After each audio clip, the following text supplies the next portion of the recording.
Iran বলছে কেবল যুদ্ধবিরতি নয়, যুক্তরাষ্ট্র ও ইসরায়েলের সঙ্গে চলমান সংঘাত সম্পূর্ণ ও স্থায়ীভাবে শেষ হতে হবে। এমন নিশ্চয়তা দিতে হবে যাতে ভবিষ্যতে এ ধরনের পরিস্থিতি আর না ঘটে। জাপানের সংবাদ মাধ্যম কিয়োদা নিউজকে দেয়া এক সাক্ষাৎকারে একথা বলেন ইরানের পররাষ্ট্রমন্ত্রী আব্বাস আরাকচি। তিনি বলেন, গত বছরের মতো পরিস্থিতি আবারও তৈরি হোক এটা ইরান চায় না, তাই শুধু যুদ্ধবিরতি মেনে নেওয়া সম্ভব নয়।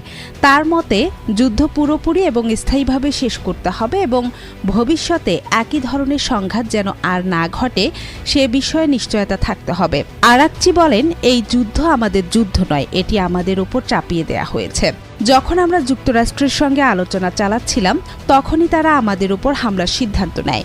এটি ছিল স্পষ্ট আগ্রাসন, একটি অবৈধ, অযৌক্তিক এবং বিনা উস্কানিতে করা হামলা।